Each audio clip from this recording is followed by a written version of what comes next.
Hello students, कैसे हैं आप सब। आशा करती हूँ आप सभी अच्छे होंगे। मैं आरती आप सभी का अपने परिवार फिजिक्स गुरु पर हार्दिक स्वागत करती हूँ, जहाँ पर हम फिजिक्स और केमिस्ट्री पढ़ते हैं। और आज की हमारी क्लास है बीएससी सेकेंड ईयर के लिए, जिसमें लास्ट टर्न पर हमने EAN effective atomic number EAN rule complete किया था। और इसमें आज हम एक नया टॉपिक स्टार्ट करने वाले हैं। नया टॉपिक कौन सा है हमारा? IUPAC name. IUPAC नेम क्या होते हैं, कॉम्प्लेक्स के कैसे लिखे जाते हैं, आज हम इसके बारे में पढ़ने वाले हैं।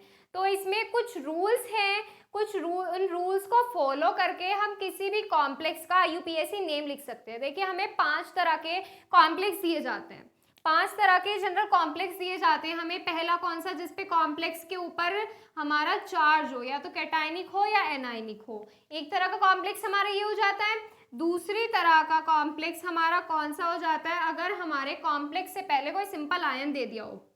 इस तरीके से मान लीजिए, अगर हमें यहाँ पे कुछ दे दिया हो, इसका नाम कैसे लिखेंगे।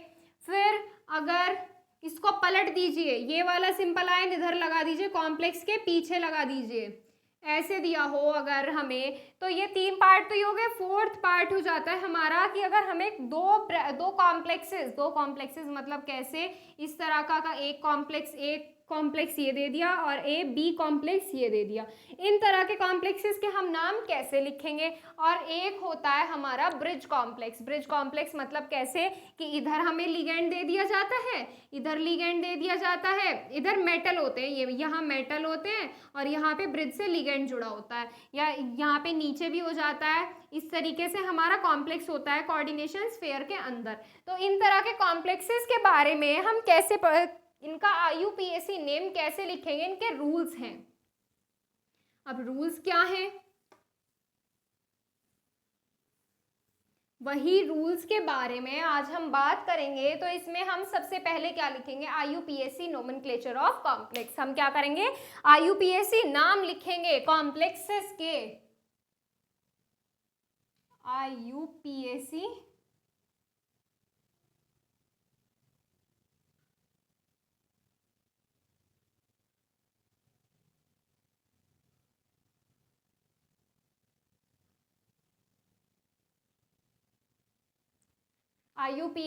नोमेनक्लेचर ऑफ कॉम्प्लेक्सेस का IUPAC नामकरण।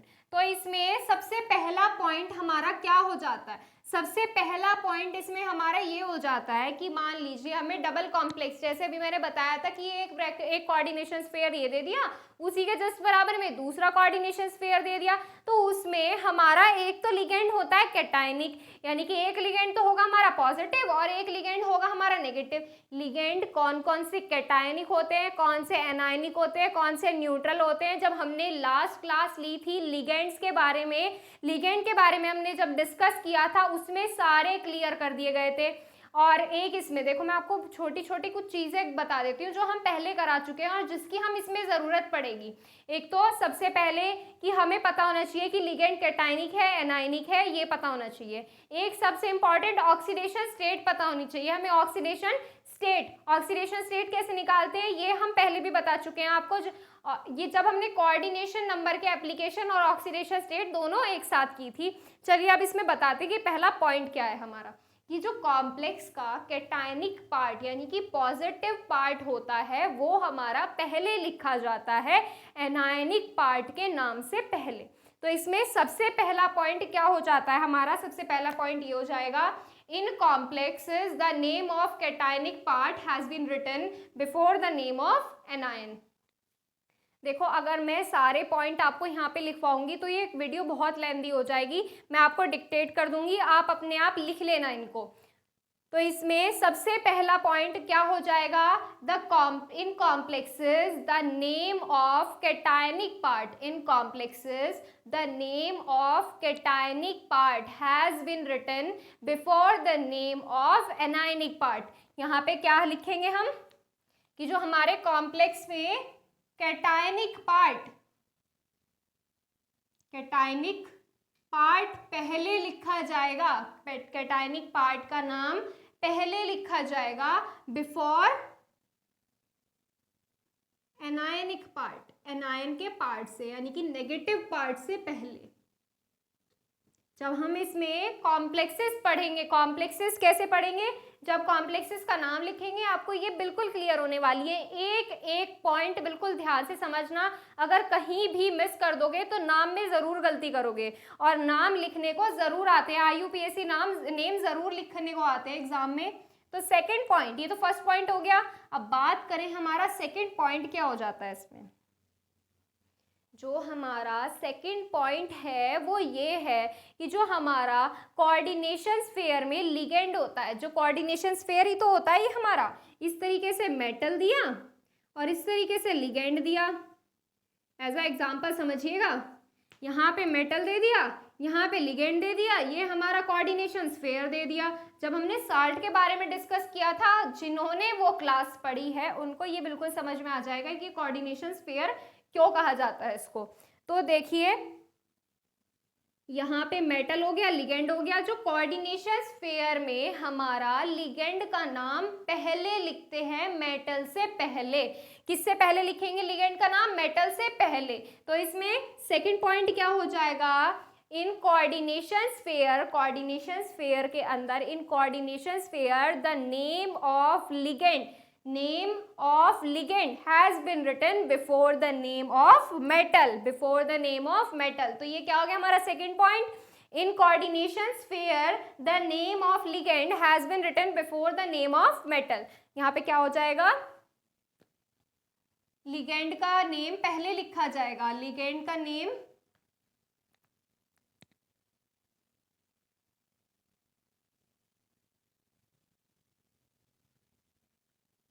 पहले आएगा बिफोर, किससे पहले आएगा, किससे पहले आएगा, मेटल के नाम से पहले आएगा, बिफोर मेटल, मेटल से पहले लिखा जाएगा लिगेंड का नेम हमारा यहाँ पे। तो यहाँ पे ये क्या हो जाता है, हमारा सेकंड पॉइंट हो जाता है यहाँ पे। अब बात करते हैं थर्ड पॉइंट की। थर्ड पॉइंट क्या होगा, देखो दो चीजें समझ में आ गई कि हमारा कैटायनिक पार्ट का नाम पहले लिखा जाएगा एनायनिक पार्ट से, और हमारा लिगेंड का नेम पहले लिखा जाएगा मेटल के नेम से। दो चीजें हो गई। तीसरी चीज इसमें क्या है कि अगर हमारा लिगेंड एनायनिक मतलब अगर हमारे कोऑर्डिनेशन स्फीयर के ऊपर कैसा चार्ज दिया हुआ है। देखो कोऑर्डिनेशन स्फीयर भी तो तीन तरह के होते हैं, एक तो न्यूट्रल मतलब जिसपे चार्ज ही ना हो, एक जिसपे पॉजिटिव यानी कि कैटायन हो, एक जिसपे नेगेटिव यानी कि एनायन हो। इस तरीके के होते हैं ना कॉम्प्लेक्स। अगर जो हमारा लिगेंड होता है, लिगेंड हमारा एनायनिक होता है, एनायनिक मतलब अगर हमारे कॉम्प्लेक्स पे कैसा नेगेटिव चार्ज आ रहा होता है, तब उसका नाम कैसे लिखते हैं। देखिए उसका नाम लिखने के लिए हम क्या करते हैं, हम उसमें ओ सफिक्स लगा देते हैं उसके नाम में। हम लिगेंड के नाम में क्या कर देते हैं, सफिक्स में ओ लगा देते हैं। अब सफिक्स में ओ कैसे, यहाँ पे लिगेंड का नाम लिख लिया, मान लीजिए CN है, साइनाइड है, और सफिक्स में यहाँ पे ओ लगा दिया। ऐसे नहीं करना है। सफिक्स में ओ लगाने का मतलब क्या हो जाएगा इसमें कि जो हमारा लिगेंड है, मान लीजिए F- है, फ्लोरीन ले लीजिए, फ्लोराइड, इसका कॉमन नेम क्या होगा, फ्लोरीन। F- का कॉमन नेम फ्लोराइड हो जाएगा। अब जब इसमें सफिक्स में ओ लगाएंगे, देखिए यहाँ पे एनायन है, सफिक्स में क्या लगाएंगे, ओ लगाएंगे तो कैसे हो जाएगा, तो ये हो जाएगा फ्लोरो या फ्लोरिडो। यहाँ पे क्या जुड़ जाएगा, बाद में ओ जुड़ जाएगा, क्या जुड़ जाएगा, ओ, बाद में ओ। कोई भी यहाँ पे आप लिगेंड ले सकते हैं, उसके बाद में क्या करना है, बस आपको इसमें सफिक्स में ओ लगाना है। जैसे एक और देखिए, एक CN देख लीजिए, CN बहुत ही कॉमन लिगेंड है, CN-, CN का क्या हो जाएगा, CN साइनाइड हो जाएगा, साइनाइड का IUPAC नेम कैसे लिखेंगे, साइनो या साइनाइडो, इस तरीके से लिखा जाएगा। जैसे F- ले लीजिए, F- तो हो गया यहाँ पे, Cl- ले लीजिए, Cl का नेम क्या हो जाएगा, क्लोराइड।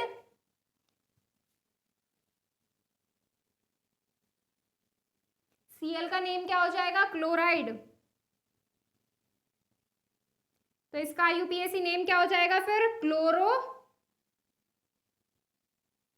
या क्लोराइडो, क्लोरिडो। इस तरीके से सफिक्स में क्या जुड़ता चला जाएगा? ओ जुड़ता चला जाएगा। क्या करना है हमें? कॉमन नेम में फिर क्या जोड़ना है? सफिक्स में ओ जोड़ना है। तो ये क्या हो जाएगा हमारा थर्ड पॉइंट। थर्ड पॉइंट क्या हो जाएगा? अगर हमारा लिगेंड कैसा है? एनायनिक है। If the ligand is anionic, if the ligand is anionic, अगर लिगेंड कैसा हो? Anionic, then it is suffixed by O, then it is suffixed by O. If the ligand is anionic then it is suffixed by O. और as a example आप इन्हें डाल लीजिए। तो इसमें थर्ड पॉइंट क्या हो जाएगा कि अगर हमारा एनायनिक हो, एनायनिक हो अगर हमारा लिगेंड, तो उसमें सफिक्स में क्या जुड़ जाएगा? सफिक्स में आ जाएगा वहां पे ओ। ये आ गया, ओ आ गया, ओ आ गया, ऐसे आना है। तो यहाँ पे इसको नोट कीजिए।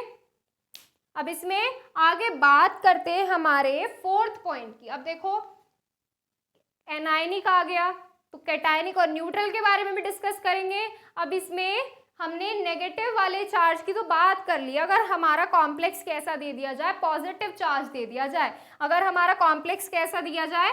पॉजिटिव चार्ज आ जाए, यानी कि लिगेंड कैसा हो हमारा? पॉजिटिव हो। लिगेंड कैसा हो हमारा? कैटायनिक। तब उसमें सफिक्स में क्या जुड़ेगा? तब उसमें जुड़ जाएगा ईएम आयन। क्या जुड़ेगा? IUM, EM ion.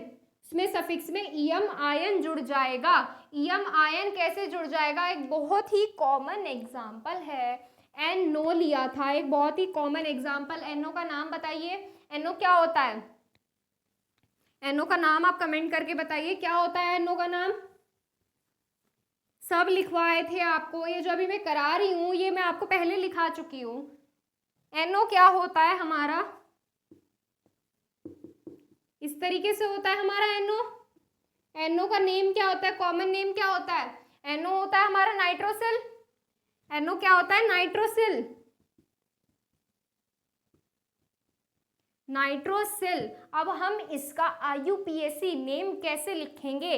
इसका हम IUPAC नेम लिखेंगे इसमें ईएम आयन जोड़कर। ईएम आयन कैसे जोड़ेंगे? देखो अगर हम इसमें ईएम आयन जोड़ेंगे तो ये क्या हो जाएगा? नाइट्रोसिल, तो ऐसे ही आ जाएगा nitrosyl. EM ion, EM ion क्या जुड़ जाएगा? EM ion, IUMION, EM ion जुड़ जाएगा इसमें। ये आ गया। तो यहाँ पे नाइट्रोसिल का क्या हो जाएगा? नाइट्रोसिल का हो जाएगा नाइट्रोसिलियम आयन। क्या हो जाएगा? नाइट्रोसिलियम आयन। इसी तरीके से क्या है, एक बहुत ही कॉमन एग्जाम्पल है, जैसे एक और एग्जाम्पल लिख लीजिए। इसमें क्या लिखेंगे? इसका भी नेम बताइएगा आप, इसको आप खुद करके बताइएगा कि ये कैसे आएगा, इसका नाम क्या लिखा जाएगा, इसका नेम बताइएगा। और इसका IUPAC नेम ईएम आयन जोड़ने के बाद क्या होगा, इसको आप खुद करके बताइएगा। अब इसमें क्या हो गया? कैटायनिक हो गया, एनायनिक हो गया। अब न्यूट्रल की बात करें। अब न्यूट्रल पे तो कोई चार्ज ही नहीं होता, तो उसमें क्या जोड़ेंगे सफिक्स में? जब न्यूट्रल पे कोई चार्ज ही नहीं होता तो उसमें सफिक्स में कोई भी कुछ भी नहीं जुड़ेगा। हमारा जो फिफ्थ पॉइंट हो जाएगा यहाँ से, वो क्या हो जाएगा? अगर हमारा कॉम्प्लेक्स कैसा दे दिया जाए? अगर हमारा कॉम्प्लेक्स न्यूट्रल दे दिया जाए, न्यूट्रल मतलब किस तरीके से? न्यूट्रल मतलब अगर हमारा कोई कॉम्प्लेक्स दे दिया, मतलब यहाँ पे ऐसे ले लीजिए ML, और यहाँ पे कोई भी चार्ज नहीं है, ना तो नेगेटिव है ना पॉजिटिव है, तो यहाँ पे क्या मान लिया जाएगा उसको? न्यूट्रल। यही तो होता है, अगर हमारे कॉम्प्लेक्स पे कुछ भी चार्ज ना हो तो ये कैसा आ जाता है? न्यूट्रल आ जाता है। अब न्यूट्रल जो हमारा कॉम्प्लेक्स होता है उसके लिए हमारी जो नेचुरल फॉर्म होती है लिगेंड की, उसी में नाम लिखा जाता है। जैसे हमारा CO होता है, कार्बोनिल होता है, कार्बोनिल लिखा जाएगा अगर उस पर कोई चार्ज नहीं है। NO नाइट्रोसिल होता है तो नाइट्रोसिल लिखा जाएगा। इसी तरीके से NO होता है, NO नाइट्रोसिल आ जाएगा। और भी बहुत सारे, जैसे हमारा पायराडीन होता है, पायराडीन क्या होता है? पायराडीन C5H5N, ये होता है हमारा पायराडीन। पायराडीन के लिए पी के लिए पायराडीन आ जाएगा। और जैसे हमारा H2O होता है, अब आप बोलेंगे H2O, जो हमारा H2O होता है, H2O के लिए क्या आएगा? H2O के लिए आप खुद बताइए, H2O का कॉमन नेम क्या होता है? वाटर नहीं होता, वाटर नहीं लिखना है यूपीएससी नेम में। H2O को क्या बोलते हैं ये आप बताइएगा। H2O को क्या बोलते हैं? वाटर नहीं लिखना है, वाटर नहीं आएगा यूपीएससी नेम में। तो इसमें बात हो गई हमारे किसकी? फिफ्थ वाले पॉइंट की। अगर हमारा कॉम्प्लेक्स कैसा हो, यानी कि लिगेंड कैसा हो, हमारा लिगेंड हमारा न्यूट्रल हो, the neutral ligand, name of neutral ligand has been written in their natural form. जो हमारे न्यूट्रल लिगेंड का नेम होता है, उनका हमारा कॉमन नेम ही, नेचुरल नेम लिखा जाता है न्यूट्रल लिगेंड्स का। तो इसमें कैसे लिखेंगे आप? Name of neutral ligand has been written in their natural form. कैसी फॉर्म में? नेचुरल फॉर्म में लिखा जाता है इसमें। तो इसमें क्या हो गया हमारा? ये फिफ्थ पॉइंट हो गया कि अब हमारे न्यूट्रल लिगेंड का, लिगेंड कैसा हो? न्यूट्रल, तो उसका नेम कैसा लिखा जाता है? नेचुरल नेम लिखा जाता है, नेचुरल नेम लिखा जाता है उसका। आप इसको जरूर बताइएगा। ये जो हमारा NH3 NH2 NH3 लिखा हुआ है, इसका नाम जरूर बताइएगा, कॉमन नेम बताइएगा, और उसका हमारा IUPAC नेम EMIN जोड़ के क्या बनेगा। तो यहाँ पे हो गई हमारी कि अगर कॉम्प्लेक्स कैसा हो, कॉम्प्लेक्स पे चार्ज आ जाता है। तो आप पहले इसको नोट कीजिए, आगे की इसमें बात करेंगे हम। आगे इसमें क्या है? अब चार्ज की तो हम बात कर चुके। चार्ज इसमें अगर पॉजिटिव हो तो कैसा होता है, नेगेटिव हो तो कैसा होता है, अगर चार्ज है ही नहीं, गायब है बिल्कुल, तो कैसा होता है। अब चार्ज की तो बात हो गई। अब हम एक बात बताइए, आप लोग क्या बताएंगे? आप हमारा इस तरीके से मेटल दिया, यहाँ पे लिगेंड जोड़ दिया, यहाँ पे 2 या चलो मान लो 6 ले लो, 6 FeCN6 ले लो, छोड़ो इसे भी छोड़ो, ऐसे ऐसे समझो, सबसे कॉमन है ये FeCN6, सबसे कॉमन है ये लिगेंड कॉम्प्लेक्स। अब आप मुझे एक इसमें बात बताइए कि इस पे तो चार्ज नहीं है, तो चलो हम इसका नाम लिख लेंगे, लिगेंड का नाम भी पहले लिख देंगे। क्या हो जाएगा? चार्ज नहीं है तो CN का क्या हो जाएगा? साइनाइड हो जाएगा। Fe का कॉमन नेम लिख देंगे, इसमें चार्ज नहीं है इस पे कुछ भी। तो इस पे अब मुझे एक बात बताइए, जो इसमें नंबर दिया हुआ है इसको कहाँ लिखेंगे हम, और इसको कैसे लिखेंगे? यहाँ पे 6 दिया हुआ है, चलो 4 ले लो आप, और भी छोटे पे पहुंच जाओ, 4 ले लो आप, 4 यहाँ पे ले लिया। तो ये जो ये लिगेंड का नंबर दिया हुआ है, इसकी भी तो कहीं पे डिस्कस करना है, ये भी तो कहीं ना कहीं पे एडजस्ट करना है, या इसको बिल्कुल ही नेग्लेक्ट कर दोगे? ये नेग्लेक्ट नहीं होगा, इसके बारे में भी लिखा जाएगा, इसके बारे में भी IUPAC नेम में डिस्कस होता है। कैसे होता है अब मैं आपको बता दूं इसमें, कि जो हमारे लिगेंड के नंबर्स दिए होते हैं, लिगेंड के जो नंबर्स दिए होते हैं, लिगेंड से भी पहले आते हैं। कैसे आते हैं? लिगेंड से भी पहले आते हैं। तो इसमें हमारा कौन सा पॉइंट? 6 पॉइंट हो जाएगा। इसमें हमारा 6 पॉइंट क्या हो जाएगा कि जो हमारे नंबर लिगेंड के नंबर्स दिए जाते हैं, मॉलिक्यूल्स दिए जाते हैं, इनके नाम यानी कि इनके नंबर कितने दिए होते हैं, लिगेंड से भी पहले लिखे जाते हैं। और कैसे लिखेंगे? अब ये थोड़ी है कि यहाँ पे लिगेंड के, यहाँ पे ये लिगेंड दे दिया और यहाँ पे 2 दे दिया, तो यहाँ पे 2 और फिर लिगेंड का नेम, फिर कॉम्प्लेक्स का नेम और फिर ऑक्सीडेशन स्टेट, ऐसे नहीं होगा। यहाँ पे इनके लिए पर्टिकुलर वर्ड्स का यूज किया गया है, और वो वर्ड्स कौन से हैं? वो वर्ड्स होते हैं हमारी, कौन कौन से होते हैं वो वर्ड्स होंगे हमारे die, tri, tetra, penta, hexa. इस तरह के वर्ड्स का हमारा यूज किया जाता है लिगेंड के नंबर्स लिखने के लिए। हम क्या करेंगे, हमें अगर लिगेंड के नंबर्स लिखने हैं तो हम लिगेंड से पहले लिखे जाएंगे। और किसके लिए? 2 के लिए डाई, 3 के लिए ट्राई, 4 के लिए टेट्रा, 5 के लिए पेंटा, 6 के लिए हेक्सा, 7 के लिए सेप्टा। इस तरह के वर्ड्स का यूज होता है। इस तरह के वर्ड्स का यूज होता है। तो यहाँ पे क्या हो गई, हमारा ये पॉइंट हो गया हमारा 6 वाला पॉइंट, कि अगर हमें लिगेंड के नंबर्स लिखने हैं तो कैसे लिखेंगे। लिगेंड्स के नंबर्स लिखने हैं तो हम उनको किस तरीके से लिखेंगे। इसमें हम लिखेंगे the number of ligand molecules, the number of ligand molecules are written, the number of ligand molecules are written before the name of ligand, before the name of ligand। और उसको कैसे रिप्रेजेंट करते हैं, एक बार फिर से बोल देती हूँ, the number of ligand molecules, ligand molecules के जो नंबर दिए होते हैं are written before the name of ligand, ligand के नाम से पहले लिखे जाते हैं। And it is represented by di, tri, tetra, penta, hexa, इस तरीके से रिप्रेजेंट किए जाते हैं। अब मुझे एक बात बताइए, ये तो हमारा इतनी तो बात हो गई, ये die, tri, tetra, penta, hexa इस तरीके से रिप्रेजेंट किए जाते हैं। अब मुझे एक बात बताओ, हमारा ये लिगेंड ले लिया मैंने,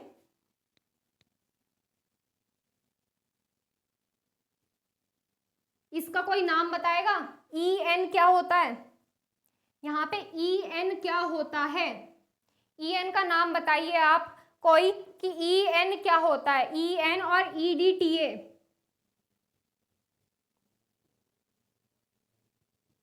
EN और EDTA इन लिगेंड्स का नाम क्या होता है। ये लिगेंड ही होते हैं। ये कैसा है, हमारा बाइडेंटेट लिगेंड है और ये पॉलीडेंटेट लिगेंड है। इस तरीके से होते हैं कि जो EN है वो कैसा लिगेंड है, बाइडेंटेट लिगेंड है। अब इसका नाम क्या होता है, इसका नाम होता है इथाइलिन डायमीन, इथाइलिन डायमीन, यही होता है। और EDTA क्या होता है, EDTA का नाम आप बताएंगे, पीछे मैंने जब आपको कराया था इनके सबके नाम लिखाए थे, मैंने 2-2, 3-3 बार भी लिखा चुकी हूँ इनको। EDTA का नाम आप बताएंगे, तो इसमें इथाइलिन डायमीन बताइए आप, इथाइलिन डायमीन। अब इसके यहाँ पे ये डिजिट कैसे लिखे जाएंगी, क्या यहाँ पे डाई लगा दोगे तो इसका नाम क्या बन जाएगा डाई इथाइलिन डायमीन, ये तो गलत हो जाएगा। देखो, अगर हमें लिगेंड इस तरह का दिया हो कि जहां पर ये वर्ड्स यूज किए गए हो, डाई, ट्राई, टेट्रा, पेंटा, इन तरह के वर्ड्स का, जो हम नॉर्मल लिगेंड्स, मतलब जिनके नाम में डाई, ट्राई, टेट्रा आ जाते हैं, जिन लिगेंड्स में डाई, ट्राई, टेट्रा आ जाते हैं, उनके नाम के आगे हम इन वर्ड्स का यूज नहीं कर सकते। क्यों? क्योंकि वो पहले से इसमें इंक्लूड है। अब इनका यूज नहीं कर सकते तो किसका करेंगे, तो इनमें हम यूज करेंगे जिनके नाम में ये वर्ड्स डाई, ट्राई, टेट्रा आ जाते हैं, उनके लिए यूज करेंगे बिस,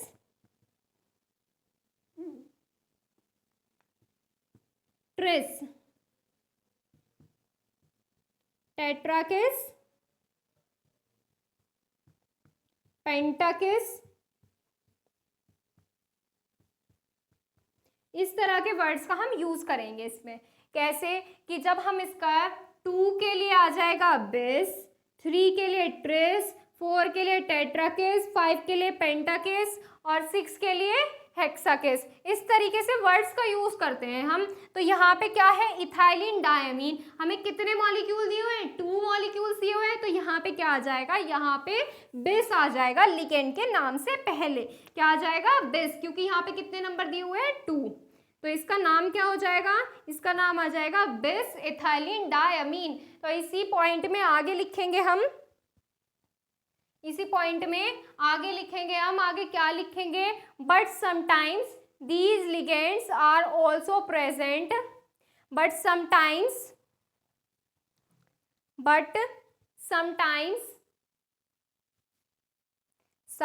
दीज वर्ड्स, कौन से वर्ड्स, ये वाले, these words are also present in the name of ligand, ligand के नाम में पहले से ही क्या होते हैं, present, but sometimes these words are also present in the name of ligand, in the name of ligand. In this case the number of ligand molecules, in this case the number of ligand molecules can be represented by bis, tris, tetrakis, pentakis. In this case the number of ligand molecules can be represented by बिस, tris, tetrakis, पेंटाकिस। तो यहाँ पे ये चीज clear हो गई कि अगर हमें लिगेंड के नंबर दिए हुए हैं, यानी कि मॉलिक्यूल्स दिए हुए हैं, एक से ज्यादा लिगेंड दिया हुआ हो, तो यहाँ पे कैसे लिखते हैं, लिगेंड से पहले उसका नाम लिखा जाएगा। और कैसे लिखा जाता है, बिस, ट्रिस, टेट्राकिस। और अगर लिगेंड में इन वर्ड्स का यूज किया गया हो तो कैसे लिखेंगे, अगर लिगेंड हमारा कैसा हो, नॉर्मल लिगेंड हो, तो कैसे आता है, डाई, ट्राई, टेट्रा, पेंटा। और अगर इन वर्ड्स का यूज हो किसमें, लिगेंड में, तो क्या आ जाएगा, बिस, ट्रिस, टेट्राकिस, पेंटाकिस। तो ये चीज क्लियर हो गई। अब यहां से इसमें आगे बात करते हैं हमारा नेक्स्ट पॉइंट। नेक्स्ट पॉइंट किस तरीके का होगा, अगर हमारा कॉम्प्लेक्स कैसा हो, अगर हमारा कॉम्प्लेक्स हेट्रोलिटिक कॉम्प्लेक्स हो। हेट्रोलिटिक कॉम्प्लेक्स कैसे होते हैं, हेट्रोलिटिक कॉम्प्लेक्सेस के बारे में बताइए कैसे होते हैं। हम बताते हैं हेट्रोलिटिक कॉम्प्लेक्स कैसे होते हैं। हेट्रोलिटिक कॉम्प्लेक्स वो होते हैं जिसमें दो अलग अलग तरह के लिगेंड दे दिए जाएं, जिसमें दो अलग अलग तरह के लिगेंड दे दिए जाएं। अब इन लिगेंड्स का नाम कैसे लिखेंगे, हम इन लिगेंड्स का नाम कैसे लिखेंगे, ऐसे थोड़ी ना लिखेंगे कि पहले ये दिया है तो पहले इसका नाम लिख देंगे, फिर बाद में ये दिया हुआ बाद में इसका नाम लिख देंगे। ये जो ऑर्डर करोगे आप कि पहले ये दिया हुआ इसका नाम लिख दो, या बाद में ये दिया हुआ इसका बाद में नाम लिख दो, ये ऑर्डर गलत हो जाएगा। क्यों, क्योंकि जो हमें हेट्रोलिटिक कॉम्प्लेक्स दिए होते हैं उनके लिगेंड्स के नाम उनके अल्फाबेटिकल ऑर्डर में लिखे जाते हैं। अल्फाबेटिकल ऑर्डर कैसे, ए B C D,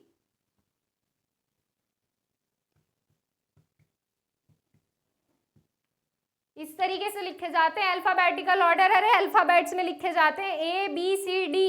A B C D किसको याद नहीं होंगी, ए बी सी डी तो सबको आती है।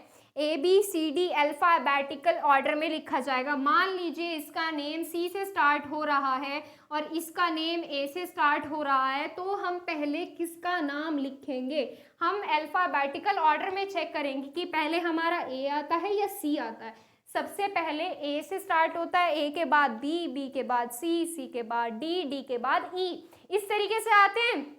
ये ए बी सी डी सिखाने की ज़रूरत तो होगी नहीं आपको, तो इसमें हम क्या करेंगे, पहले जो हमारा अल्फाबेटिकल ऑर्डर में पहले आता है पहले उसका नाम लिखेंगे। पहले कौन आ रहा है, पहले हमारा एल डैश आ रहा है तो एल डैश का नाम लिखेंगे, फिर हमारा कौन सा आ रहा है, एल आ रहा है, फिर एल का नाम लिखेंगे, फिर आगे हमारा ऐसे ही चलता चला जाएगा जैसे चलेंगे हम आगे। तो यहाँ पे हमारा 7th पॉइंट क्या हो जाता है, 7 पॉइंट ये हो जाता है कि हमारे हेट्रोलिटिक कॉम्प्लेक्स में लिगेंड का नाम अल्फाबेटिकल ऑर्डर में लिखा जाता है। तो इसमें क्या होगा हमारा 7 पॉइंट, इन हेट्रोलिटिक कॉम्प्लेक्स,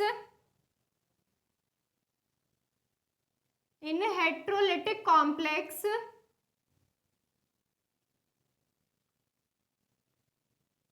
हेट्रोलिटिक कॉम्प्लेक्स में the name of different ligands, different ligand अलग अलग लिगेंड्स देते हैं। इन हेट्रोलिटिक कॉम्प्लेक्स के बारे में लिखा देते हैं पहले कि हमारे हेट्रोलिटिक कॉम्प्लेक्स कैसे होते हैं। In heteroleptic complex different ligands are present. Heteroleptic complex में क्या होते हैं, डिफरेंट लिगेंड, यानी कि एक से ज़्यादा तरह के लिगेंड्स प्रेजेंट होते हैं।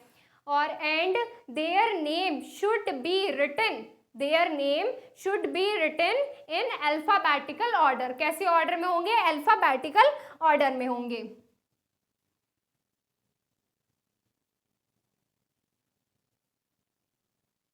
Alphabetical order.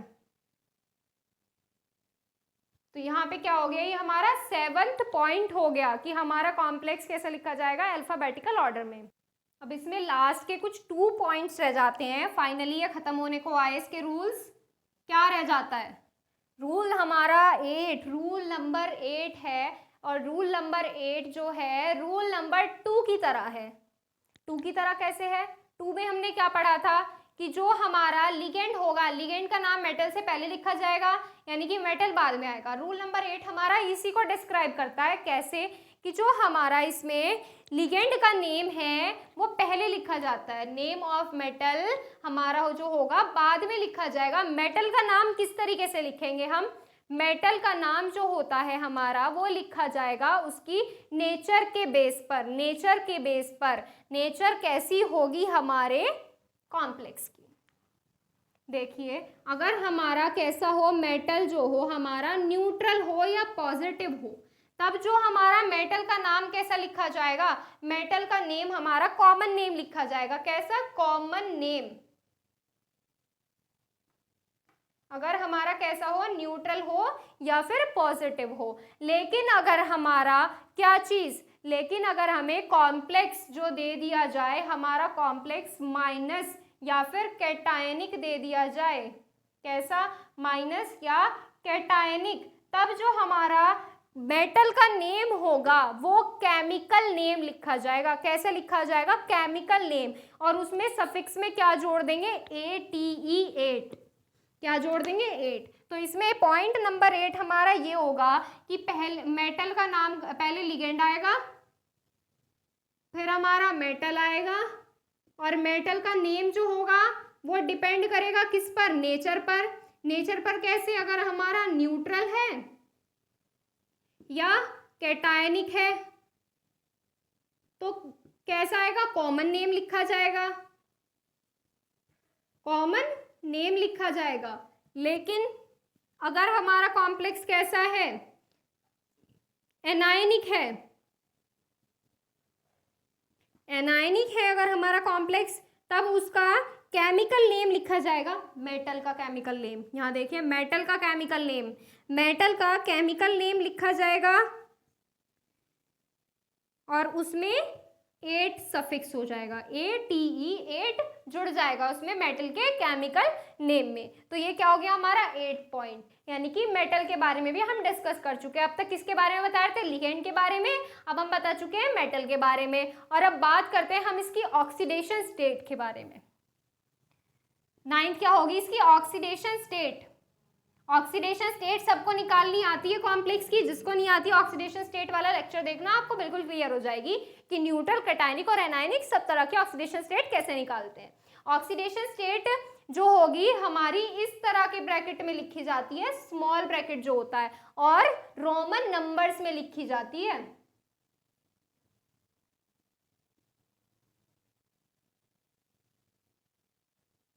रोमन नंबर्स में लिखी जाती है हमारी जो ऑक्सीडेशन स्टेट होती है, और इस तरीके के ब्रैकेट में। तो चलिए मैं आपको ये दोनों पॉइंट डिक्टेट कर देती हूँ। इसमें आप क्या लिखेंगे? इसमें जो पॉइंट नंबर 8 है, 8 में लिखिए, after the name of ligand name of metal has been written.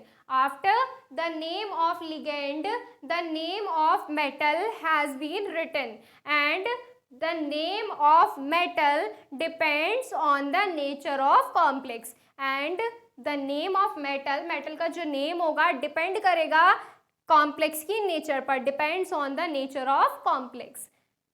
अब हम बात बताएंगे न्यूट्रल, कैटायनिक और एनायनिक तीनों के लिए कैसे कैसे नेम लिखा जाता है। तो इसमें लिखिए आगे, इन न्यूट्रल और कैटायनिक, इन न्यूट्रल और कैटायनिक, न्यूट्रल और cationic complex the name of metal has been written in its natural form, natural form or common form।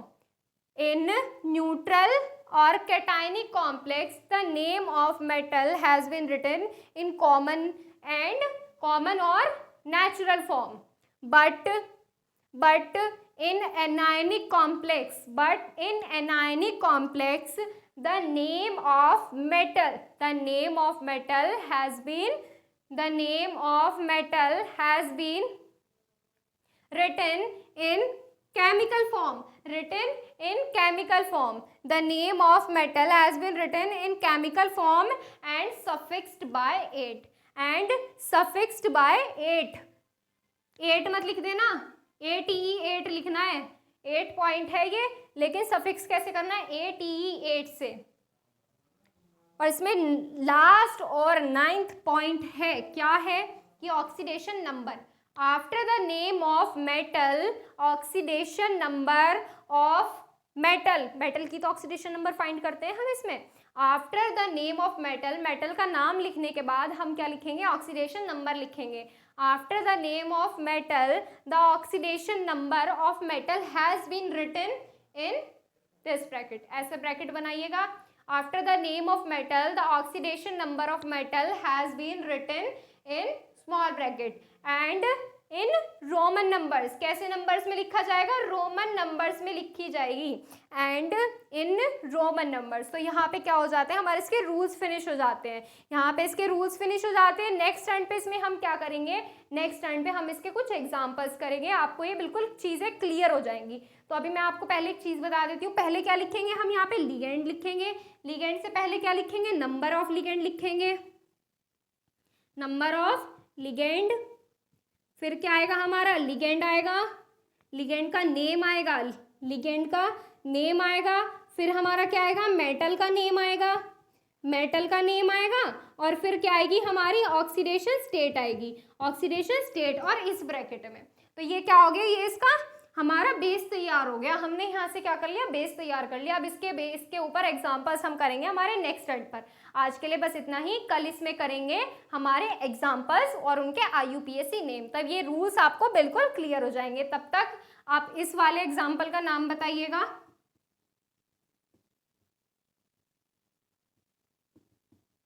इनका नाम बताइएगा आप, इनके नाम क्या हो जाएंगे। और EDTA इथाइलिन डायमीन का नाम भी बताइएगा। EN क्या हो जाएगा, इथाइलिन डायमीन, और EDTA का नाम बताइएगा आप, EDTA और इन दोनों का नाम बताइएगा आप। और नेक्स्ट क्लास में हम इसमें करेंगे इनके एग्जाम्पल। आज के लिए बस इतना ही, कल मिलते हैं हमारे एग्जाम्पल्स के साथ।